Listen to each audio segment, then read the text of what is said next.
حضرت فخر جہاں دہلوی، ان کی یہ کرامت تھی کہ جو آدمی ان کے سامنے آ کے کھڑا ہوتا انہیں بتانا نہیں پڑتا تھا کہ میرے دل میں کیا ہے.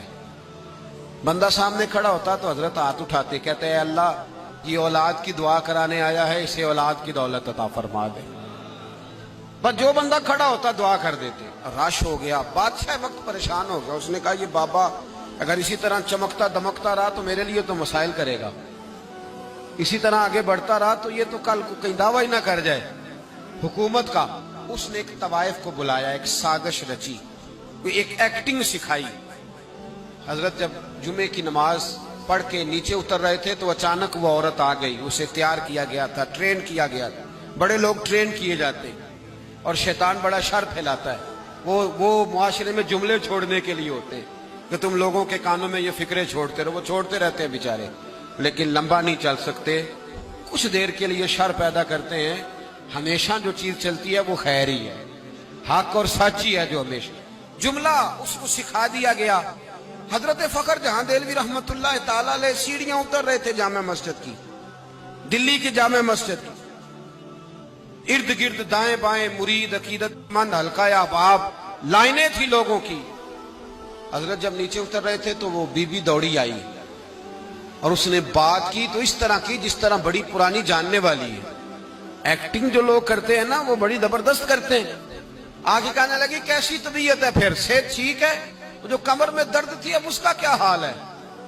حضرت اس کا چہرہ دیکھنے لگے اور پھر کہنے لگی ناراض نہ ہونا، مناسب نہیں تھا میں اس وقت ملنے آتی. وہ جو رات کو آپ آئے تھے نا میرے کوٹھے پر، وہ جو رات کو آئے تھے میرے گھر، تو آپ پیسے دے گئے تو اندھیرے میں کھوٹے سکے ہی دے گئے.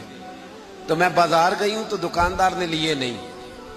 وہ باتیں کر رہی تھی تو دائیں بائیں جو عقیدت مند کھڑے تھے نا وہ جوار باٹے میں تھے کہ واقعی ہم نے کبھی پوچھا ہی نہیں بابا رات کو کہاں ہوتا ہے. یہ تو پوچھا ہی نہیں کبھی کدھر ہوتے ہیں رات. فٹافٹ کچھ لوگ پریشان تھے. کچھ ہوتے ہیں جو پریشان ہوتے ہیں، لیکن کچھ ایسے ہوتے ہیں جو کہتے ہیں نہیں جو میرا ہے وہ میرا ہی ہے، اس کے اندر کجی کمی آ نہیں سکتی. زمانہ جو مرضی کہے اس کے اندر تو نہیں نا کچھ بھی آ سکتا. محبوبہ تے نکتہ چینی کرن تو جیڑا باز نہیں آؤندا، اصل منافق جانو اس نو او تے جھوٹا پیار جتاؤندا. سانو دسیا عشق دے مفتی جیڑا مڑ مڑ کے فرماؤندا ہے آزم جتھے دل لگ جاوے اوتھے عیب نظر نہیں آؤندا. وہ تو نہیں سنتے. بہرحال وہ حضرت سے کہنے لگی کھوٹے سکے دے آئے، میں گئی ہوں تو دکاندار نے لیے ہی نہیں. حضرت نہیں گھبرائے.